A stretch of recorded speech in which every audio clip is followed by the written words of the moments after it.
Listen, I'm so excited. Right now, we've got like such a great panelist and panel of people sitting on this platform. I'm just so excited to get to it. Listen, I can't wait to get into what we're about to talk about today. This one is for the youth. On the last time we were talking, my wife and I were talking about rekindling the bond. And to rekindle the bond was something that we did with young people, where we were sharing from young people's point of view to parents what they were feeling and how they were feeling about certain aspects of their life. But today, we are talking about maintaining the connectedness between parent and child. And on this panel today, we're going to have everybody that's on here discuss for themselves who they are, and they're going to share with you experiences that they've been through, guys, whether it was good or bad, that can help you understand how to connect and maintain the connection with your children. But before we go to the panel, I want to also invite my lovely wife, who I always pick on, because as you guys know, she's a woman of not many words. So I'm going to pick on her one time real quick. Okay. Miss Nadine, tell the people a little bit about yourself. Hey, everybody. Oh, my goodness. I am married to this lovely man for a long time. Some will say too long, but others will say not long enough. Like, I guess it hasn't been long enough. We can go another 28 years. Whoa. Whoa. And by the way, everyone, I am only 29. People, I'm super excited. Let's dive right into this. We are really wanting to express beauty for ashes. What we're doing today is we're going to share some of our past experiences where coming out of flames, we have just crashed and burned when we try to do things our way and not following the leading of the Holy Spirit. And from the expression, or from those ashes, we want to share insights from some of what we've gone through, and hopefully you guys can avoid a lot of those pitfalls and experience beauty for the ashes we're about to discuss. And before we go any further, I want each of you on the panel up here to just share a little bit about who you are, some of where God has taken you from, and anything else that you guys feel led to share. If you don't mind, we'll start right over here from our right to left. Hey everyone, my name is Ken Johnson. Currently a teacher at Bayside High School. I've been married to my lovely wife Cheryl for 33 years. I'm excited to be here. As a teacher at Bayside, I've been working with the youth for the last 17 years. So I've got the opportunity to talk to the youth and just hear so many stories and share some of the stories and just do so many things. So I'm excited to be on this panel. Hi, my name is Cheryl Johnson. My husband is retired military. So we've also had an experience traveling and working in different churches. We've lived in Texas, Mississippi, Panama, and Germany, and I've worked in the children's ministry for years. I'm an elementary teacher, and I enjoy and love other people's kids. Our children are adults. My name is Rachel Bowman, and my husband Ben and I have been married for almost 14 years, and we have 3 little ones.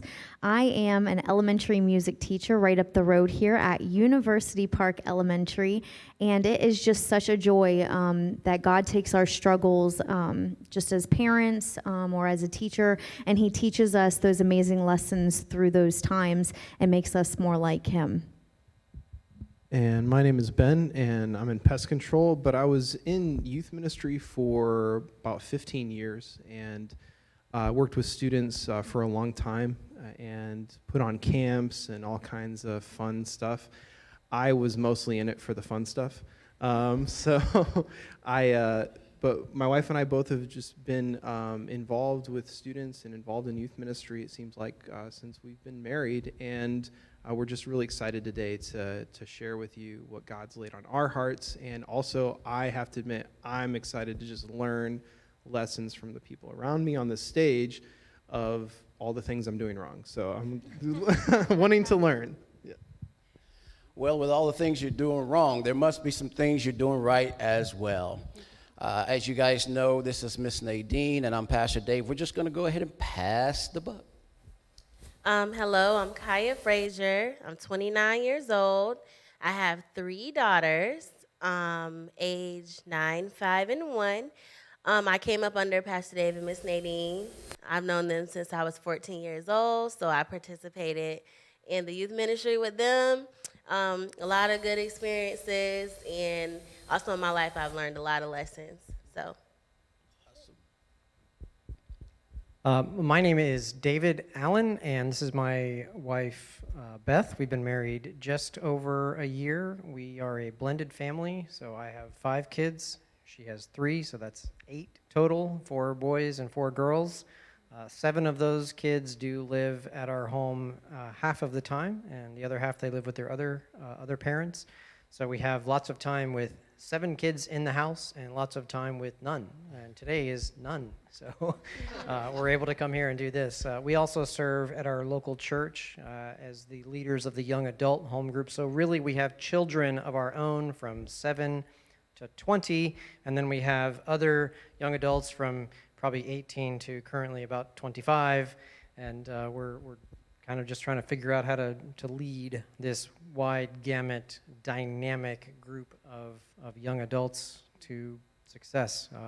When I'm not doing all that, I also work at L3 Harris, and she does something much more difficult.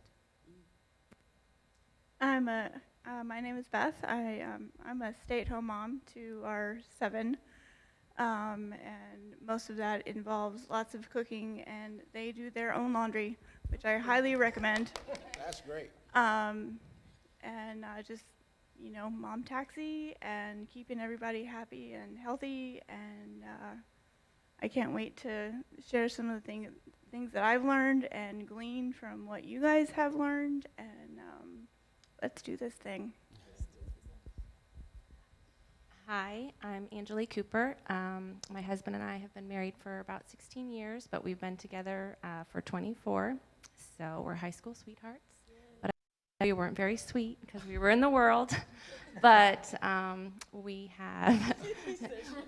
have 3 children, 13-year-old son, and wait, he's 14, he turned 14 in March.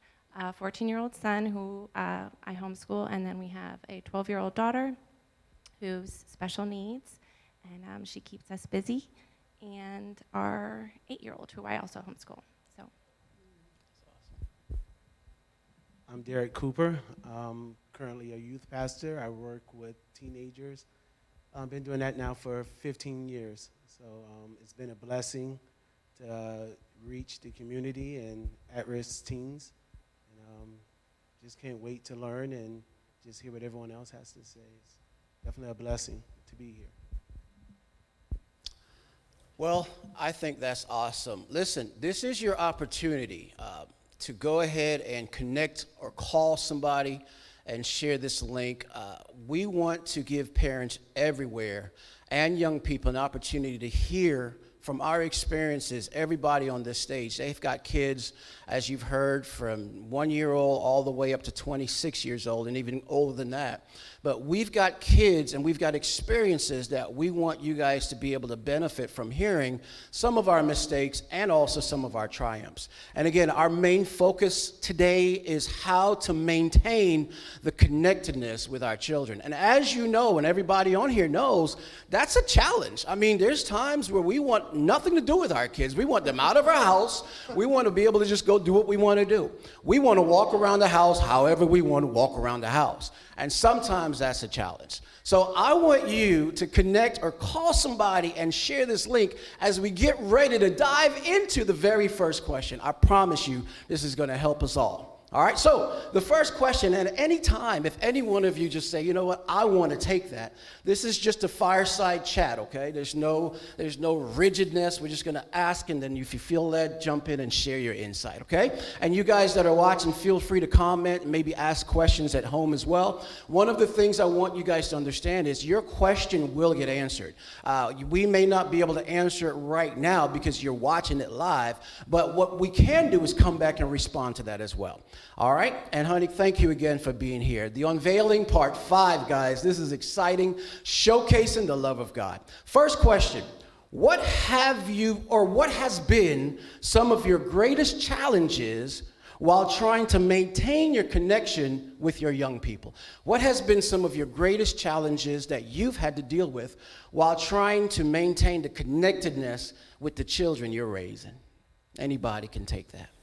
I think the most difficult thing with parenting kids is coming together on that same page. And you can lay out all those guidelines and principles that we're going to have, but then every once in a while something different's going to come up, and you're going to go, well, we didn't figure that one out yet. What are we going to do, right? And so that can be tricky because we always want to come before our kids from one point because we don't want the children to be confused. Right. It's really tough when there's a blended family situation. So I have heart for anybody who's dealing with that, and I know other families that are dealing with it. It's not easy, but we still come at it from a point of grace and love. And I think grace and love is where we always start. That's number one. Like, I'm never trying to do something that would intentionally harm the kids. We may harm our kids, but I'm never trying to. Before Beth answers, you know, that's really amazing to me because, and don't forget the questions, you guys. I definitely want to come back and talk about the challenges you face with raising or keeping the connectedness with your children. But he said something amazing. He was talking about the dynamics of not just two individuals. There's really a dynamic of four individuals in a blended family because there is the spouse and the other parent outside of the marriage, and then the other spouse and the other parent. So that is a unique situation in and of itself that is challenging, I would imagine. And each of those other parents has a significant other as well. Wow. So there's like six of us. Wow. I have nothing. I don't know how to deal with that. That's amazing. Beth, how do you cope with that? How do you work with that? One of the best things that I feel like we can do for the kids is be understanding that divorce is hard on everybody, but it's harder on the kids than it is on us because they're the ones that are dealing with all of these people and with all of these personalities, and they didn't pick this. And they're the ones that are having to listen to all of these voices and are having to figure out all of these different things. And yes, this is mommy and this is daddy. And those are the two that we're primarily listening to. But then we have stepdad and we have stepmom and we have all of these different things. So it's very, very confusing. And so a lot of times the kids will have meltdowns over simple things, and you kind of have to back up a little bit and look at the big picture and say, okay, this is not about the fact that the wrong cheese is on the sandwich. This is about something, this is bigger. And so you kind of have to, a lot of times it's bigger picture for them, and so you really have to pay attention to what's going on. So you have to stop, assess, evaluate, all of which is done through understanding that the circumstances that they're dealing with, they didn't ask for, it's just that they're in. That is amazing. Wow, I've already learned so much from that. Thank you both for that. That's amazing. Anybody else want to address that question? I think a challenge is forgetting what it's like to be a kid. Yeah. I think we forget what it's like to be a kid. We don't remember. Sometimes I just have to go, you know, I did that too when I was a kid. Now, why did I do that? Yeah. And really, why did I do it? Why did I lie about that when I was a kid? Do I still lie about those things now in a different way? Did my lies just become more clever and more adult because I'm an adult now? And that's what I started to think, that if I want my kids to change something, if I want to connect with them and really connect with them and help them grow into an adult, that I gotta figure out what it is in me and do what I can to identify it, and then repent. Repent of it. Truly repent of it and say, this is of no use to me anymore. This way, this old self, this old man that I'm still clinging on to, holding on to, it's got no more use. It's got to go. And then you do that. And do that daily. And it's a process, and it's hard. And every time you catch yourself kind of slipping again, you go, you know, God's grace is good. He forgives me. I need to remember this. I need to move forward. I need to try better. And then what I've found is that I'm much kinder to my children in those moments when they fail in the ways that cause the most problems. Because I've started to identify, like, we all deal with that. That, you know, I don't need to overreact. Okay. You know, maybe you were talking about the kids overreacting. It's like, well, yeah. You know, if you are raised to overreact, and then you come into a marriage and you get married to somebody who does not overreact at all, who is very even, and then it's like, you have to figure that out. You got to figure that out. So your greatest challenges then stem from you understanding what you did as a young person and how you felt the need to lie, or why you felt the need to lie, and then dealing with your kids now. How do you learn through that, deal with the challenges of maybe when they tell a lie? How do you keep the connectedness there? Well, it's like we all know when our kids do wrong, and they go, you know, maybe they go, well, how did you know, and what do you tell them? Because I did, right?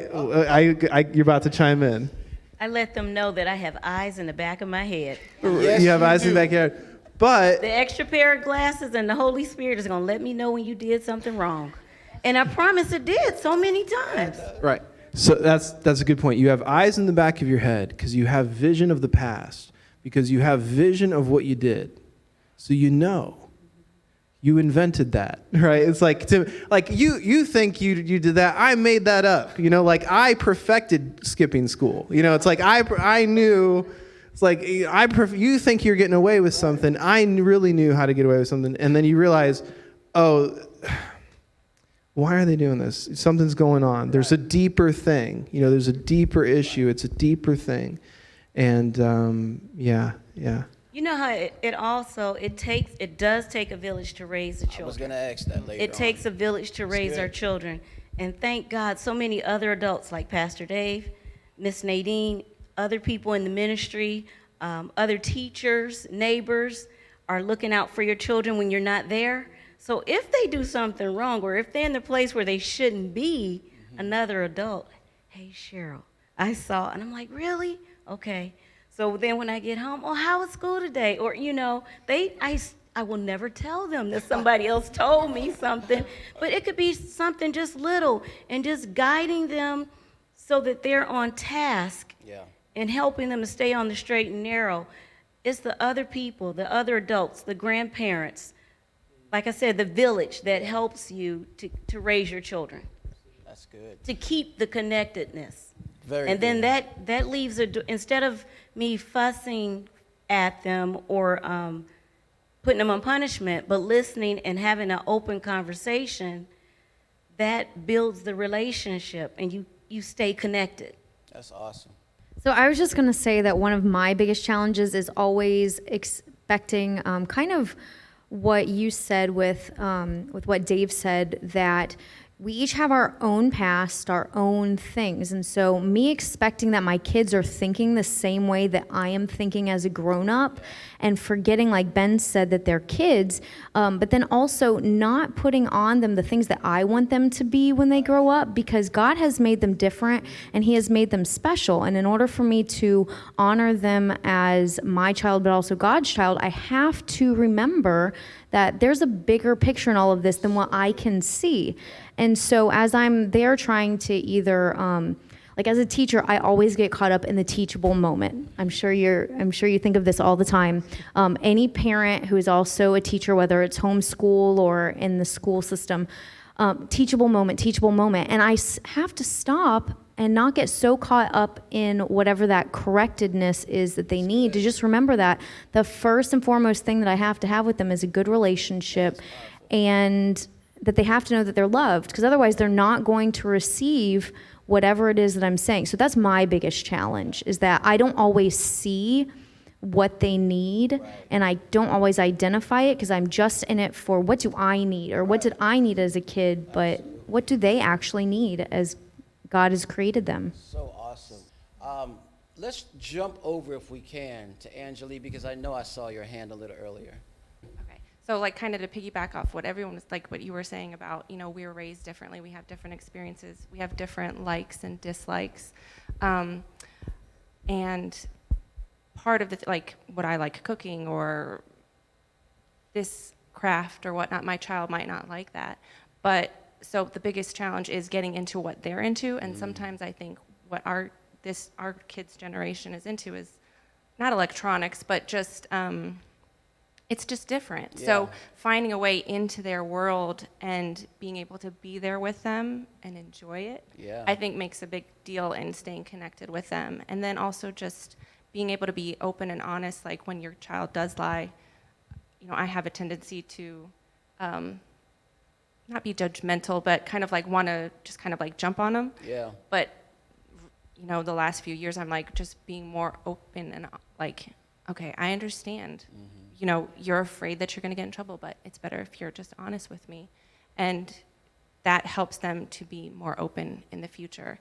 So, you know, if our child has, we have one child who, if they do anything even remotely wrong, they're like, oh, I feel nauseous, I've got to confess. You know, like, and I'm like, that's good, but I want them to be so anxious when they do something wrong, because, you know, that's not how God is with us. He's kind and he's gracious, and he wants to bestow, you know, just his mercy on us. So just kind of being able to be these last few years not as high strung as I used to be has been really a blessing, I think, for our kids. And just being able to take that moment, take that downtime, and like, okay, we don't have anything on the calendar right now. Let's just sit and cuddle, and they'll just open up. And it's those kind of things that I don't really want to miss. You know what I'm hearing, which is very powerful when you say open up. I've heard understanding, and I've heard making sure the relationship is intact, and I've heard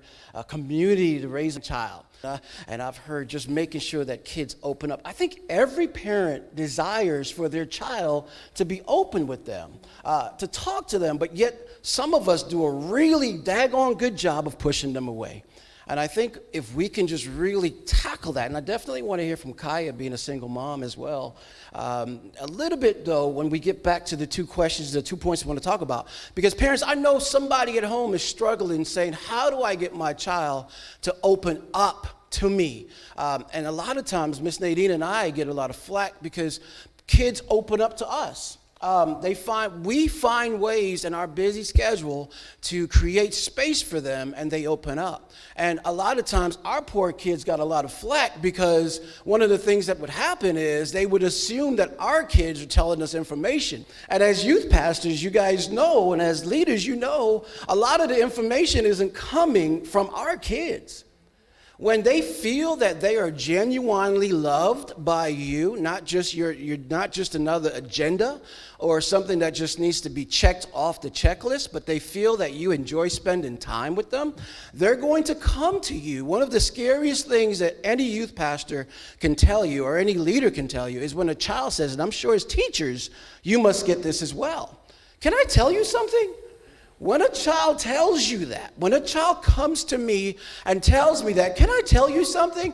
I'm scared to death, because I have to let that child know whatever you're about to tell me, if it puts your life in danger or someone else's life in danger, I have to share that. And you know what they mostly do? They tell me anyways. That means they trust me and they want to get it off their chest. And that same relationship that we've been able to establish with young people, that some of you have been able to establish with other people's young people and even your kids, someone out there is wondering how that happen. Remember, we're talking about the ways or the things that we have experiences that challenges our connectedness. And I want to talk about some of the activities we do as well to do that as well. But Kai, is there anything you wanted to share on that topic, the greatest challenges that you've maybe dealt with that really challenges how you deal with the connectedness with your kids?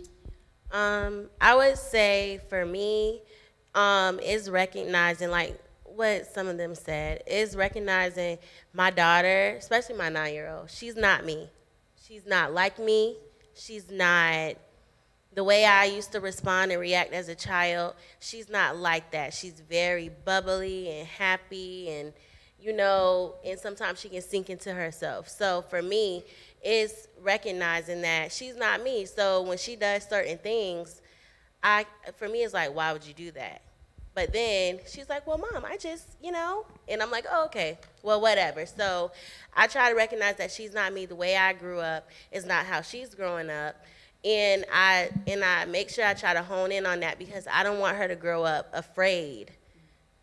So when she's doing something that I don't like or I don't understand, I try not to jump down her throat, because when the important things come up later on in life, I don't want her to feel like she can't come to me. So for me, it's just recognizing she's not me. We're two very different people. Yeah. So she sure act like you sometimes. I ain't gonna lie, boy. Pastor Derek, I want to come your way, and then anybody else that wants to. Yes, sir.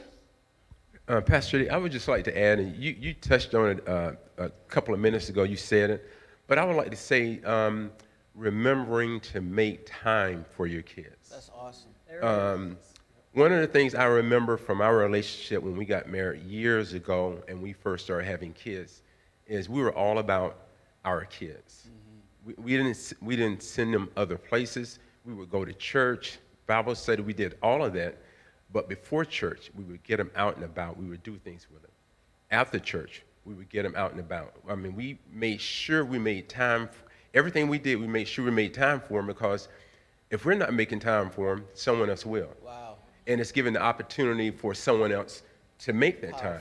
And I see this so often, especially at the high school level. Like you hit on it when you said some kids are willing to share almost anything, whether it's about divorce, whatever. Yeah. And it's because whether you're a youth pastor, you guys are making time for those kids. Right. So you're building relationships with them. The same as teachers. We're building relationships with these kids. We see them every day, Monday through Friday, so they feel connected. Relationships are built. So I would tell any parent, I remember once my son, he mentioned, he was like, I want Daddy to lose his job. I'm like, no, I can't lose. I can't. He was younger, I'm like, I can't. Well, I want you to play with me more. This is when I was in the military, and occasionally I would deploy, and Cheryl would hold it down, and she would definitely make time for him. But I made sure I remembered that whenever I wasn't deployed, if I wasn't anywhere else, I made sure, even if I came home from work, got out of my uniform and got on, put on some clothes, and we got outside, we did things, or whatever it was, we made sure we made time for them so that we can build the confidence, so that we can teach them our values, so that we can teach them, the Word of God and everything that it says, and so that we can build that confidence. Sometimes you see kids come in school and they're lacking confidence, and a lot of times you can say, well, you know what, it's probably because that time wasn't spent by somebody building these kids up. Amazing. And a lot of times it's just that simple. Yeah. Like for me, I would put on classical music, quiet music, and I would sit and I'd play with the children. I'd read to them almost every day. I was still getting in the bed with my daughter reading when she was a teenager. Just to have that quality time, just to have that opportunity to hug with her before she's like, I don't want to hug you anymore. So we played outside with our children a lot. Sidewalk, chalk, all of that is quality time. So while they were growing up, driving Shanice to dance, turn the radio off, talking. How was school today? What'd you learn? What'd you learn in algebra? Just talking. At the house, our son is an athlete, but I threw the first football to him. Oh, wow. I'm just saying. So, and that's a little bit out of my comfort zone, because my background was not football and baseball and karate. But being that mom, I did all those things. Right. I drove them from gymnastics to flag football and back, and home, showered, and made it to church for you for Bible study. So all of that was so important. The most important thing, and they'll tell you now, God, Jesus, family, school. That's what I instilled in. That's what we instilled in them. And taking the time, turn the TV off, and doing a recipe together, cooking and talking. All of that, crossword puzzles, all those different things is so important. I would have to say, looking back on the time that we raised our children, it's very few things that I regret. I regret I didn't take them to Nickelodeon Studios. Wow. But we did Disney, we did Universal, we did so many other things, but it's very little that I regret. But we had quality time with our children. I can go to work and I can make more money, right? I can get more stuff. The one thing that I can't ever get more of is time. That is the great equalizer across 100% of all humans. We all have 24 hours in a day. And so I totally echo everything you just said. I'll never get this time back. I'm hoping that this time is redeemed. So where does this come in with our kids? It comes into date your kids. I always think all parents should date their kids. I date my sons. I date my daughters. She dates her son and her daughters. And we spend that quality time with them. A couple of months ago, I changed the brakes on my Jeep. And my middle son came and helped me change the brakes. And it was just, could I have done it by myself? Absolutely. Like, is he going to go change brakes by himself now? No, but he had that time with his dad, and he was able to get his hands a little bit dirty, and we had a great time. Sometimes we just go out and go shopping together. If you're going to take that time, kids will understand that that time is the most valuable thing, even if it's doing something super lame. I don't care. Spend that time with your kids. That was awesome, especially it tied in with jumping into their worlds. Doesn't matter what it is. It could be something silly. Get into their worlds. I really love that. So let's go here. We are running out of time, and I don't want to run out of time without really addressing everything we need to address here. There is so much to share with you, like so much. And each one of us on here are very passionate about the things we've learned. And I know that we're going to have to do this in the future over and over again. Listen, we've got about 2 minutes left in this segment. And before we jump to Derek and then come back into the second segment and continue this thought, I want you to know something. You guys mean something to us, and I'm going to have Miss Nadine share with what we gleaned from you guys in the youth department when we come back. Brother Derek, if you want to take us out on that thought. Well, you know, I think for me, like you guys were saying, you got to remember that your kids are not you growing up, you know. I think of myself, I like football, baseball. I love sports. Yeah. My son, you know, he's a big kid. You see him, it's like, man, he looks like a football player. And me, I'm like, yeah, he's going to play football. And unfortunately, he told me that I don't like football. And that hurt in my heart. Yeah. And it was like, what you mean don't like football? You're going to play. You're going to play football. Daddy, I like soccer. Soccer? What's that? Oh, no. And then he started playing soccer. I said, it's called football in some countries. So, you know, we're going to learn to play, soccer. And that was some of my best times that I had with my son. Yeah. Just getting out there, kicking the ball, not knowing what I was doing. Now I call myself Pele Jr., you know, David Beckham, the wall, you know, and he laughs at me, you know. And, and not only that, but he likes robotics.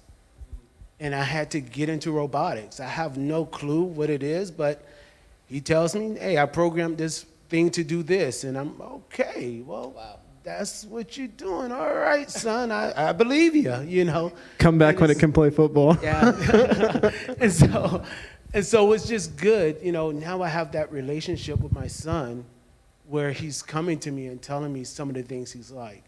You know, he likes to cook, so I'm looking for a cooking class where him and I can go and cook, learn how to smoke meat on the grill, you know, and these are the things that we can do because this is stuff that I was doing with other kids, being a youth pastor, but missing it on my end with my own child. And I realized then that I was like, man, I'm making ways for these kids, but my son over here he's looking at me like, man, you love these kids almost more than you love me. And, you know, my better half had to open my eyes up to that. And so I started taking an interest to what he loves. And now those doors are starting to open. You know, I'm getting a Switch. I don't know what games, but I'm like, all right, we'll get a Switch and we'll play with Fortnite or something. So we're going to do these things together. Like, you just touched on something. We got to close this out. I'm Yeah. telling you, everybody on here now, we're like, yeah, let's go. And we're going to, listen, you do not want to miss the second segment. What Pastor Derek just hit on about chasing other kids and losing ours, we even touched on that a little bit in the last segment. Everyone up here can attest to that. If you're not careful and you don't run with the right balance while chasing that, you'll lose this. Whatever that is and whatever this is. And I thank God for Miss Nadine. I am really excited. Check out this musical presentation by Ben Bowman and Rachel, his beautiful wife. Check it out. We'll be back right after this. So this song is a celebration about the hope that is, that is to come. So we hope that it blesses you.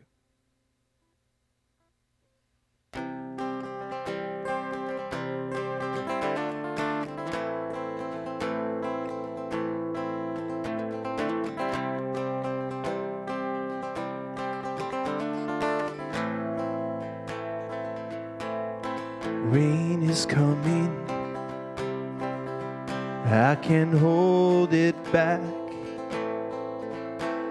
The rain is coming, it's a matter of fact.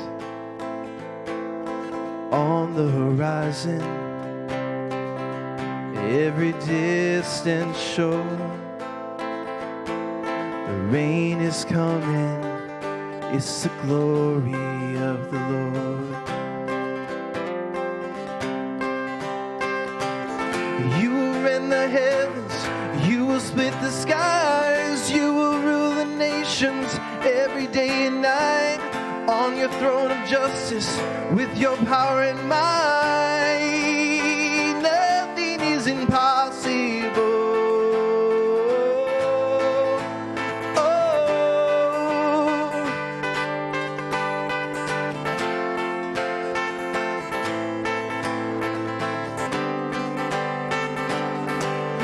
Rain is coming, and it's already here.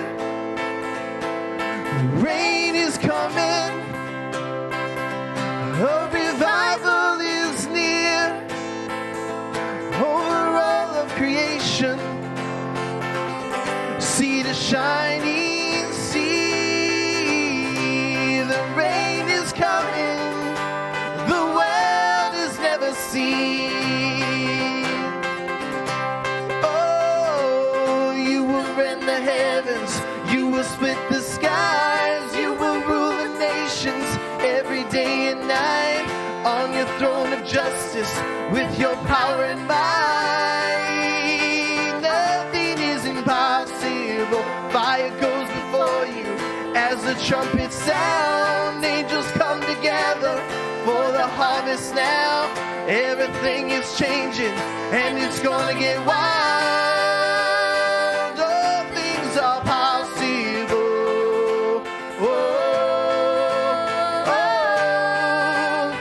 All things are possible.